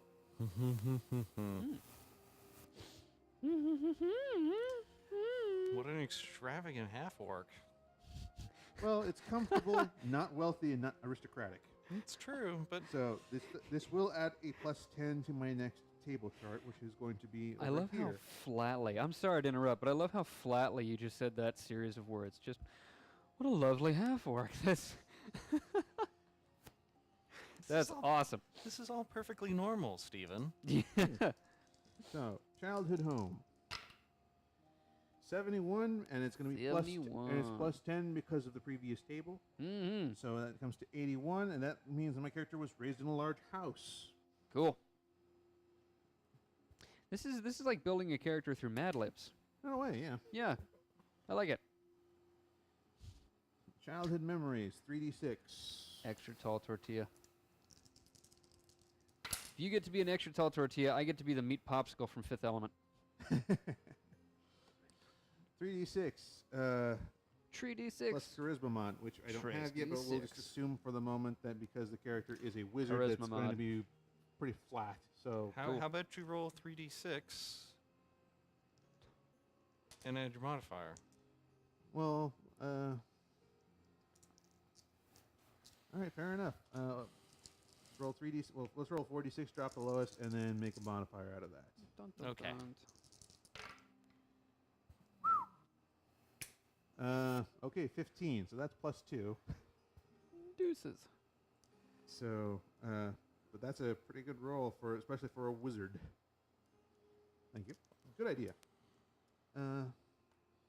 So, 3d6 +2. So we rolled. What did we roll again? 15, and then you had a modifier of 2.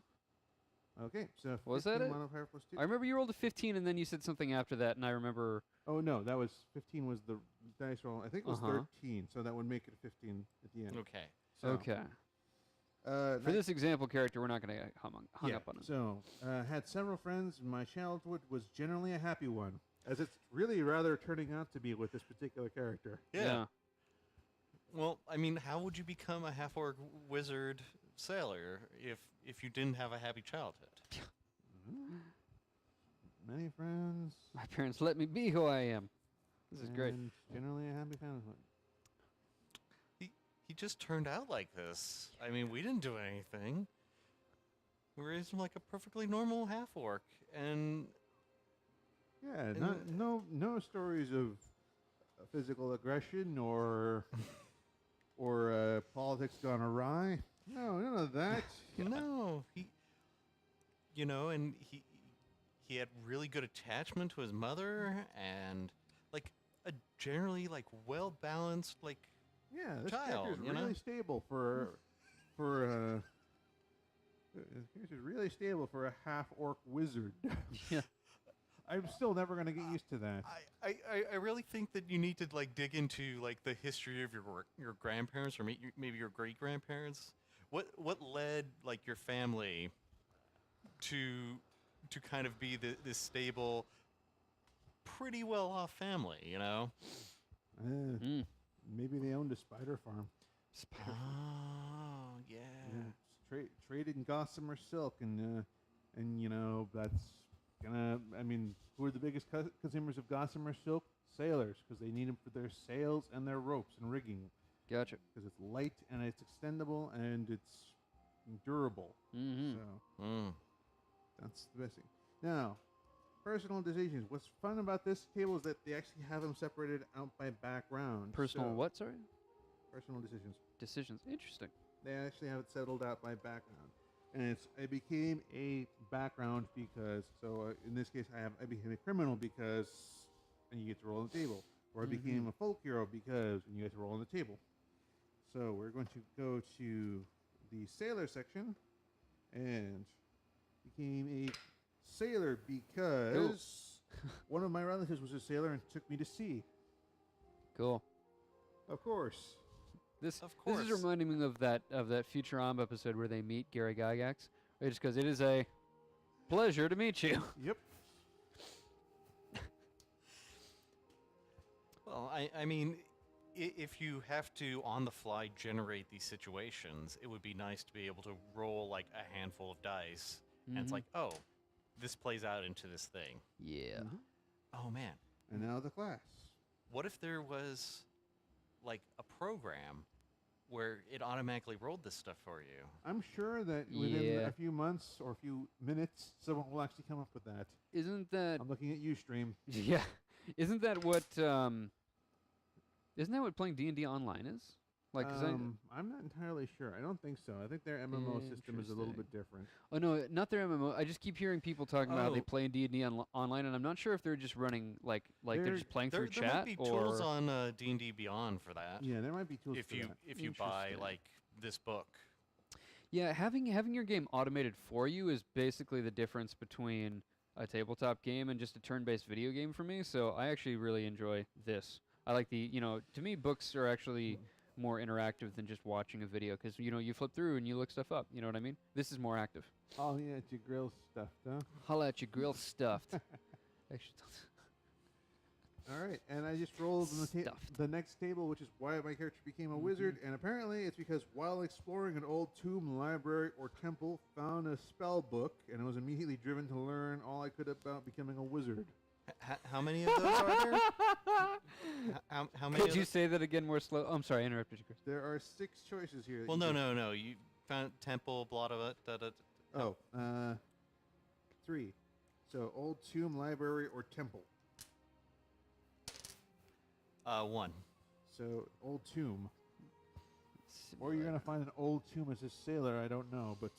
On an island on a lake? But, well, yeah, I suppose, but what was he on the lake or was he on the sea? Yeah. That's so funny. The lake is not necessarily... That's so funny. You'd be like a real high-ranking sailor, and then you get on the sea, and you're like, what is this movement? Goodness! Yeah, no, That's Vert's kinda talking cool. about Tabletop Simulator. I downloaded it and then never messed around with it because it was just a simulator. I was going to use it as like a development environment for tabletop games before I started the stream, and I found out that it's really originally was just a emulator or a physics simulator. Now though, you can play full games in it. Like people are making like D&D. So it's interesting that Jake mentions. Tabletop simulator. I like the ability to, Jake was talking about being able to flip over cards and stuff like that. You can flip the board without having to clean anything up. It's dope. Flipping whole tables and chess pieces is really cool. Have either of you guys used it? It's on Steam and a bunch of No. other places. Which? Yeah. Now, I know a lot of people that use Roll20. Matt Hull, I believe, uses Roll20. And then there's also Fantasy Grounds, which is something that I would like to learn at some point, Oh. which is a tool specifically made for playing D&D. Nice. Nice. What But- does it do? It basically Automates this. you have a map, and it's integrated with 5th edition at Cool. this point. Cool. That's pretty awesome. Nice. You can script and model your own game pieces. Oh, we can model game pieces. I want to do that. I want to get into 3D printing primarily to make my own game pieces. There's a website that'll do that for you. Actually, there's a website called Hero Shapeways? Forge, Oh, I know Hero Forge. which That's dope. which you can go on and you can basically create custom D&D minis and then That's have cool. them. You basically choose from a bunch of sort of basically ready-made Right. poses and kind of figurines Yeah. that you can customize. Hero Forge is cool. And then basically once you're done, you can select the material it's going to be made out of, and then they 3D print it and send it to you. Including gold. And because you can 3D print metals, like affordable 3D printers are really popular right now, but 3D printing is actually a pretty old technology. You can 3D print metal including gold, which is cool. I know how to 3D model, so as cool as Hero Forge is, I'm going to have more flexibility if I make them myself, which is something I've been wanting to do on stream for a while now. I just need to actually buy a 3D printer. Well, I mean, they're a little bit pricey. Yeah, I found a $300 or so one, so that might actually not be too far off. So I'm not just like fantasizing right now. Like that's seriously something we might do on stream within the next like few months or something. So here comes an interesting question. How old is my character? Because we get to do life events by age, and since I really didn't know how old to make this character, let's see where we land. 37, so that comes out to between 21 and 30 years of age, and that's a 1d4 number of life events that will happen. 1 life event happens. Let's do 2 just because it's more fun that way. Mm-hmm. So, first life event. Number 23. Fell in love or got married.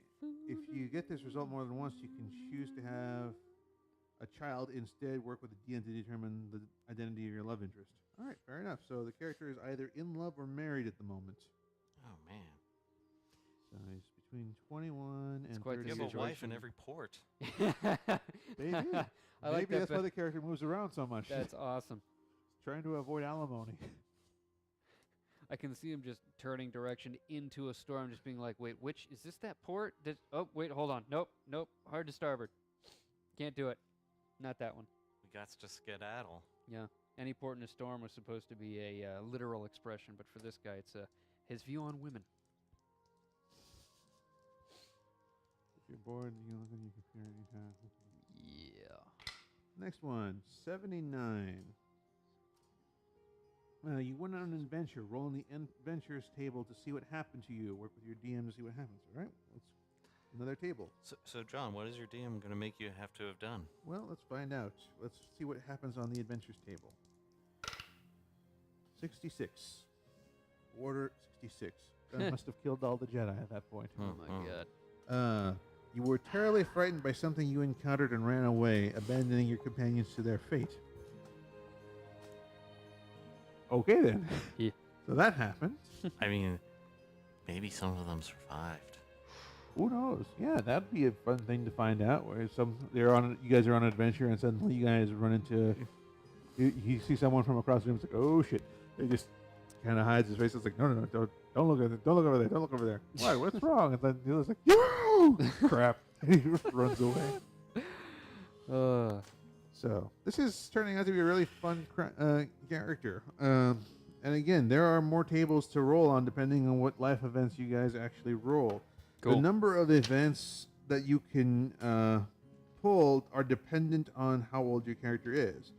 So if you are going to play a character who's an older race, you're actually going to be rolling a d12. So, for example, your character was 49. So at that age, you're going to be rolling a d8, and that's the number of events that you'd be rolling on. Mm-hmm. 7. So you roll 7 times on the table. Cool. Okay. Roll those dice. 51. So you spent time working in a job related to your background. Start the game with an extra 2d6 gold points.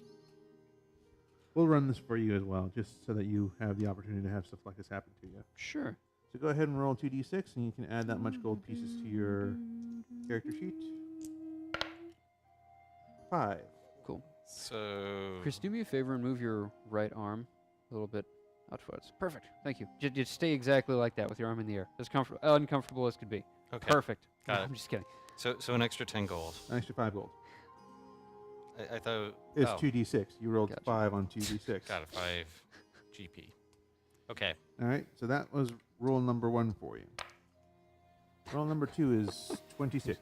He's playing it off. You know I was kidding Chris about sticking your arm in midair, and he's just playing it off. You're Okay. at this point. Okay. Number, All right. Cool. number Here we go. 26. You fell in love and got married. Married. So you could be just in love or married, up to you. If we roll this result more than once, you can choose to have a child also.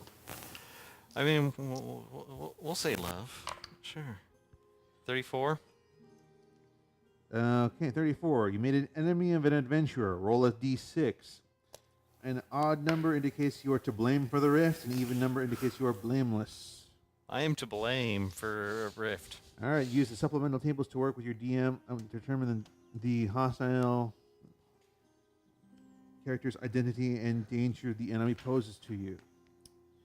So that one is... This peace-loving dude, he got himself fucked up. hang on, let me figure out what table that is you're supposed to roll on.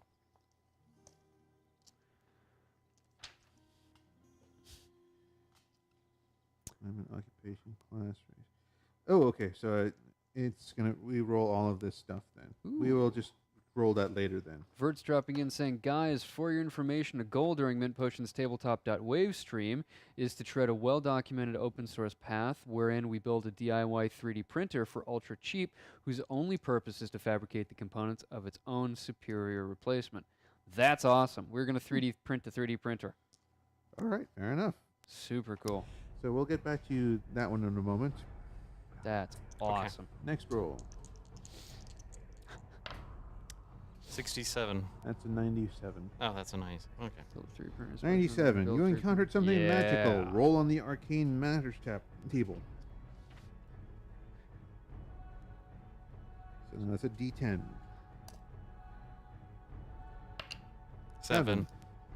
You turned invisible for a time, which, as a furblog, is a normal occurrence, actually.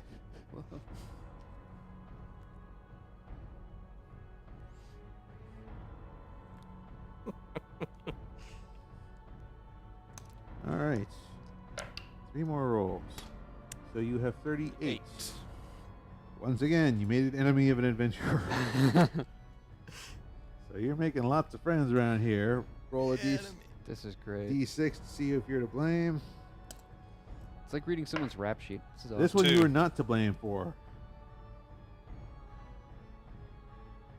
And we will roll all of that out for that guy's next. Okay. Next is 5. And a roll of 76. On a roll of 76, you went on an adventure. You roll on the adventures table to see what happened to you. All right. On the adventures table is a D100. So go ahead and roll again. 66. So you were terribly frightened by something you encountered and ran away. This is. This is the exact same roll, I'd like to point out, that I rolled. Yeah. 40K stream exquisite. Awesome. Vert says that building a cheap 3D printer to build another 3D printer would basically open up the next level of tech tree for us and will make our 40K stream exquisite. Fair enough. Indeed it will! 92. 92. You committed a crime or were wrongly accused of doing so.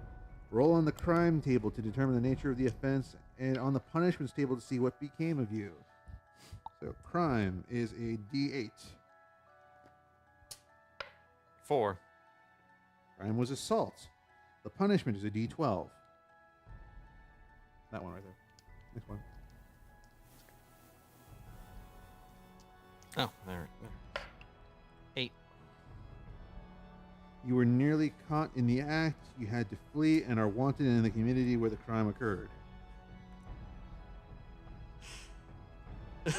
I have a feeling that this was more of a moment of misinterpretation, where basically, you know, again, his character is somewhere between 7 and 8 foot tall, big, shaggy-looking dude. If he was just walking and saying, "Hi," someone could very easily mistake that as an assault. Oh, I go that's like, funny. "Ah!" and everyone just kind of turns and looks at you and just screams. And then you ran away thinking it's supposed to trying to explain yourself because the law looked like they weren't going to screw around. We don't like your kind here. I'm remembering, I don't dare say it on stream, but what that little old lady said to the new sheriff of Rockridge. Oh, yeah. Yep. All right, we got 2 more rolls to go. So, number 13. 13. You gained a bit of good fortune. Roll on the boons table. Right in the boonies. Couldn't be happier about it. It's a D10. 7.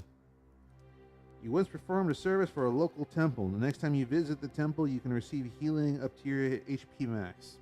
So, there's a temple out there that if you choose to visit, you can get healed for free.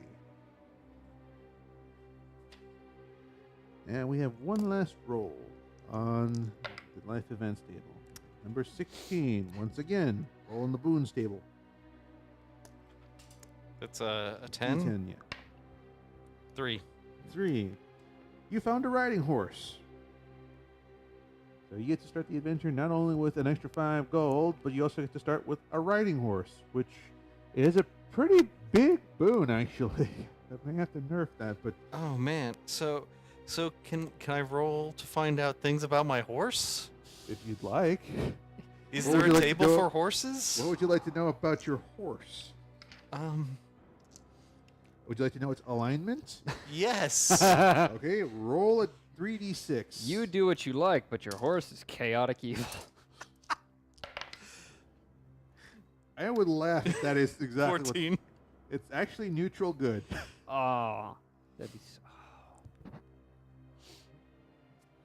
Neutral good horse. It's a neutral, Such a good neutral horse. it's a neutral good horse. That's so good. Roll me 3d4. 3d4? Yeah, the triangle ones. The caltrops? Yep, the caltrops. Cool. You roll 8. The horse is friendly towards you.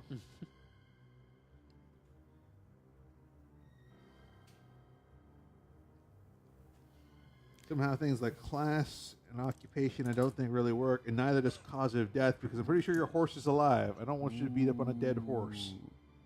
That Yeah. should be doable. That'd be an easy thing. Like, I've modeled terrain before, and that's actually the next thing I'm gonna do for New Ren is terrain. So that'd be really easy to print. Totally. Oh Yeah. man. What a It'll have to good be primed. horse. Yeah, But yeah. you have a neutral good horse that actually likes you, Yeah. as opposed to a neutral good horse that doesn't like you much at all. So, all right, let's go ahead and roll some stuff for you. Might as Cool. well. I think before we do that, though, I'm gonna use the head, unless that would just really mess the flow up too much. Well, it is 10:20. So Wow, later than I thought. So your character is not going to have much in the way of life experience because you're younger. Indeed. Right. No, I don't think you did it on purpose, but that was an elegantly length pause there in between. I don't think you have much life experience because your character is not very young. You know, that was great. That was fascinating. All right. You said you were in your early 20s, correct? Yeah, I just want to be earlier than middle age because I want to have that. All right. So at roll that me a point in my life. roll me a d4. Okay. Before that, though, one thing I will definitely do. Dun dun dun dun dun. Dun dun dun dun dun. Dun dun dun.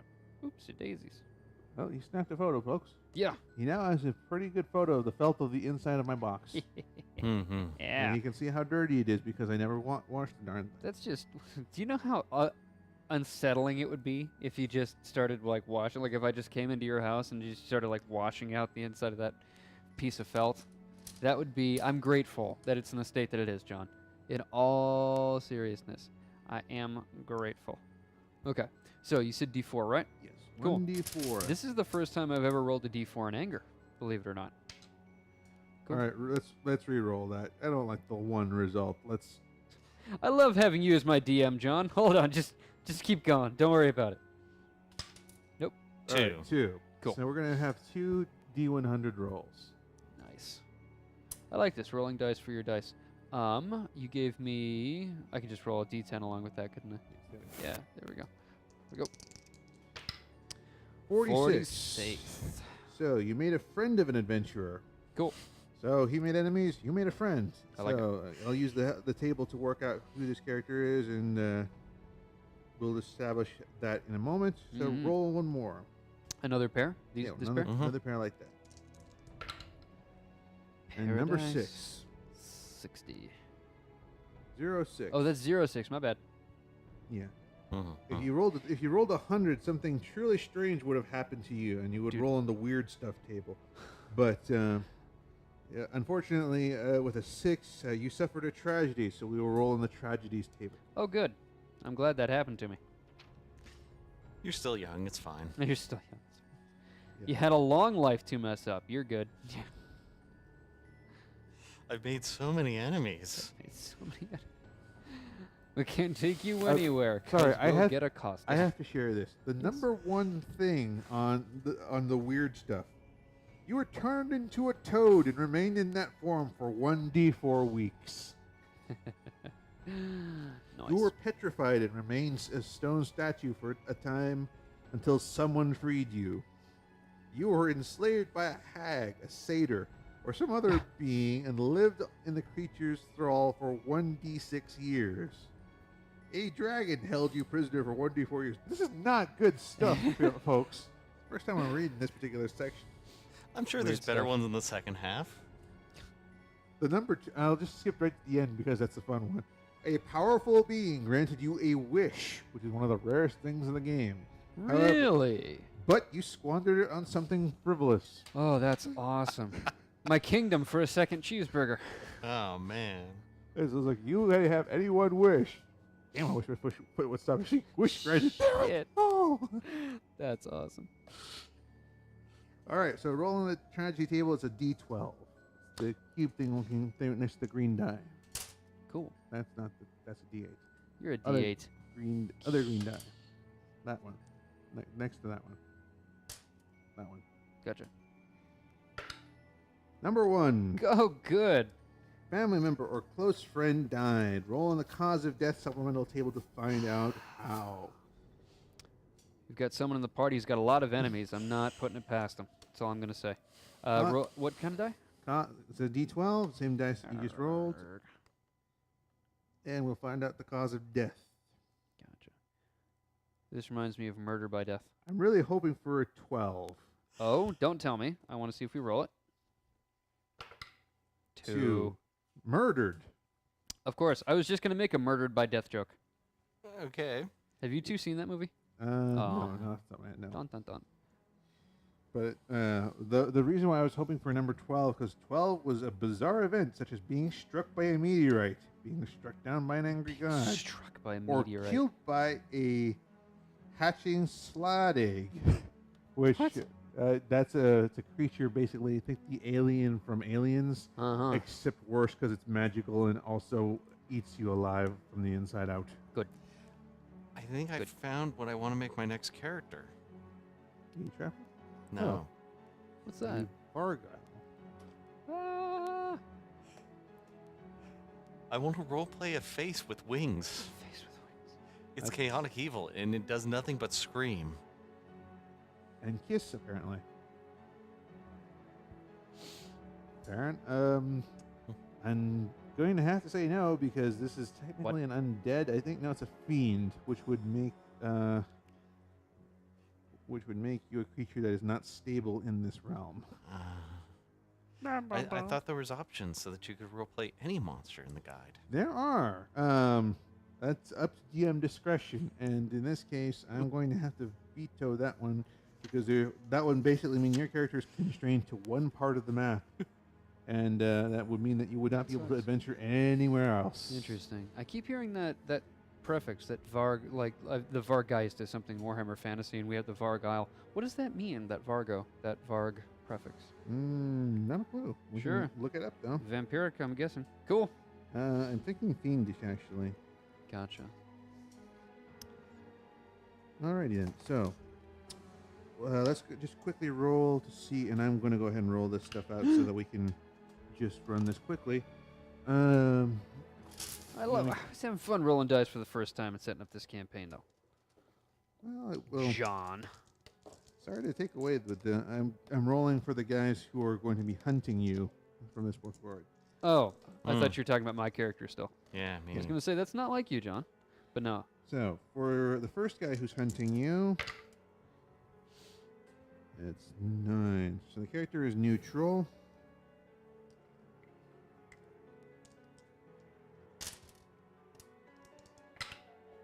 Character is a rogue.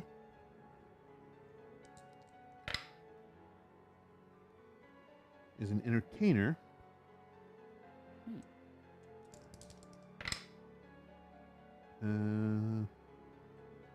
Is a dragonborn. We won't have to do relationship because we've already established he's hostile. So that is the nature of the first guy who's mad with you. So it's mad dragonborn entertainer who is also a rogue, which is an interesting combination. And if I'm possible. to blame. And you're to blame for that one. The next one.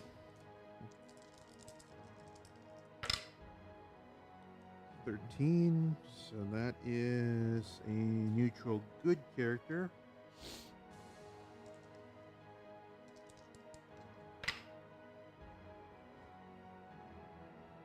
Is a cleric.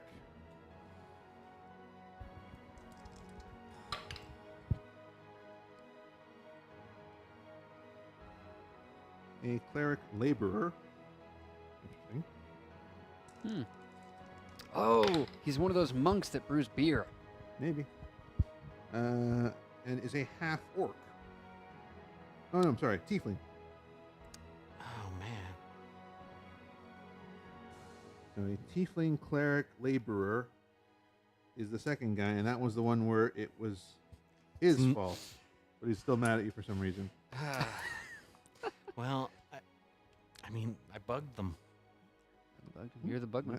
All right, and for the guy you made friends with, write this down, Yeah. Stephen, because this Yes, sir. might be important. The character you made friends with is lawful evil. So you made friends with He's a legally evil. That's awesome. So, like a corporate businessman or something like that. Yeah. Or a Yeah. shady lawyer. Shady or lawyer. a corrupt sheriff. I like that.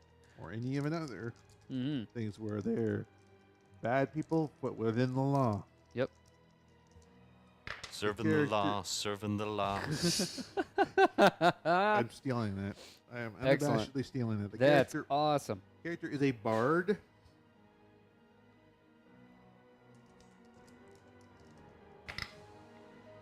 Who works as an artisan or guild member.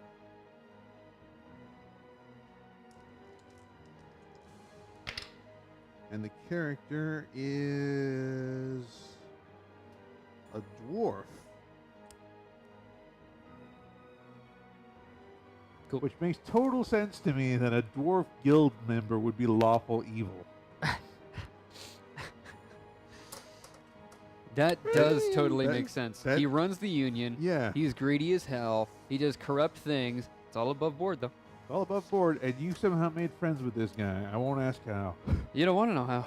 I really don't. My studies take me to some interesting places. What can I Yeah, say? you've got friends in low Yeah, places. I my said I friend. wanted to get out. I didn't say I was bored. I said I wanted to get out. Well, now you guys have material to work on for your writing your backgrounds. Yeah. Is there any more that you want to give us in the way of, germs of ideas, anything like that? Because I really liked what you had said before, which is giving us think of an archetype maybe for your character, Yeah. just anything So- that general. Basically, most people, especially for people who are first starting out in RPGs and have never played the game before, they usually will think of a character they've seen in literature or in movies or Yeah. something like that. Something like that to base their character on. Honestly, that's fine, but modify it to make it your own. Awesome. If you want to play Ripley from Aliens, go for it, but modify it slightly so that you make it your own. Maybe she's not a trucker in space. Maybe it's just you're a farmer or brewer or the local carpenter, and the weird events that are going on is not that she's basically been encountering an alien artifact or something, but maybe something magical happened to her. Mm-hmm. And again, twist it slightly, make it your own. Don't just say I'm going to be playing Luke Skywalker because that's easy. Yeah. Or I want to play Wolverine, or I want to play Blade. Sure. You could start with a germ of an idea, but work it so that you can make it your own and make it a little different. The character who I built before that I was discussing earlier, which was my brewer character, he's a scout sniper, which I built primarily when I first started building. He was built on John Rambo, and also Clint Eastwood's character, the man with no name from A Fistful of Dollars. Oh man. Awesome. So those were the first two germs I started with. Then I added some Vasily Zaitsev. I added some Leroy Jethro Gibbs from NCIS. I added a Interesting. few other characters that I just kind of modded and tweeted. And basically just this character became someone who's essentially had nothing good happen to him in his life, but he still keeps trucking on. Mm-hmm. And which is why the character has some major trust issues. But he's fundamentally at his Dun, dun, dun. his big core is not a bad person, but he is an asshole. Mhm. And he's an unapologetic one, and he also I wasn't sure about that with your character. I didn't realize that was exactly what you were going for. yeah, no, he is Okay. someone who he's a jerk to you and an asshole until he has a reason to give you some respect. Yeah. So he's someone who is he respects people who have basically become what they are on their own merits. Mm-hmm. People who have titles that they didn't earn, or who've, inherited wealth and bought all of their stuff. He has absolutely zero time and tolerance for them. Gotcha. Someone who has basically come from nothing, has made everything from the sweat of their brow, and has actual talent to their name is a character that my character would respect a lot. I think your character and where I want my character to go, like where your character is now and where my character wants to be, would make our characters get along. Okay, I don't think you you really get along with my character, just because my character is one mean SOB, and Mm-hmm. just because he's a crotchety old man who just wants to be left alone, and the only reason he gets out of bed in the morning is he was so old. for an elf, he's not that old. He's middle-aged for an elf. But Gotcha. he is 327 years old. Right. So he's going to have a few life experiences on him that he doesn't necessarily want to share. Right. Again, the sort of aspect of Rambo that I was going for was more of the modern Rambo, where he's the old man who's been in Laos for so long that he can barely remember how to speak English, and where he literally hears like, "You bringing weapons to the country? No, you're not changing anything." Yeah. He's that kind of, SOB.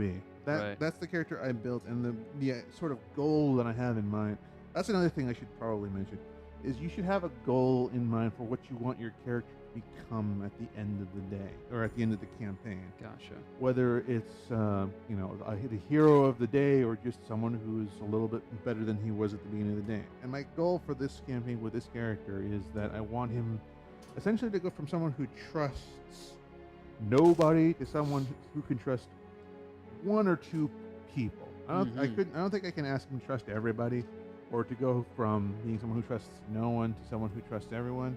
But I think I could say, like, you know what? I want him to find 2 or 3 people who he can actually just, maybe even at some day when he's drunk and feeling really expressly generous, might consider calling a friend. Huh. It would never call him a friend to his face, but yeah, something along those lines. So that's kind of the goal I have in mind for this character. And right now, it's not going so well for him. But Gotcha. yeah, so have a goal in mind for your character, an ultimate destination that you are trying to play towards. Right. It can be something as simple as a class unlock or a short-term goal, like my character wants to build. My character's a blacksmith. He wants to make a magical sword of his own, that he can wield. Or he wants to make a sword that he can gift to a noble or, give to a temple. Or my character is an artist and he wants to find that one perfect vista that is actually worth painting. That kind of thing. You could Definitely. little goals, large goals, have something in mind for your character when you choose to RP. Mm-hmm. It's something that definitely helps you, and it helps your DM because it gives them something to point your character toward. Right. So that is the last real bits of advice. So Gotcha. if you have an idea that you want to go for, play it. Sounds If good to you me. have a character you'd like to emulate, great. Make it your own. I was Don't gonna just do- blatantly sorry. rip something. Oh yeah, don't just blatantly rip something off. Borrow from multiple sources and blend them together to make something your own. Nice. You were saying. I was gonna do that anyway and just see if I wouldn't screw anything up mechanically. So good. I'm glad to hear that I'm gonna be able to do that. Yeah. All right. So. Well, Awesome. All right. I Have a think good that night, does it for everybody. us today. Definitely. We'll see y'all next week. Thanks, everybody.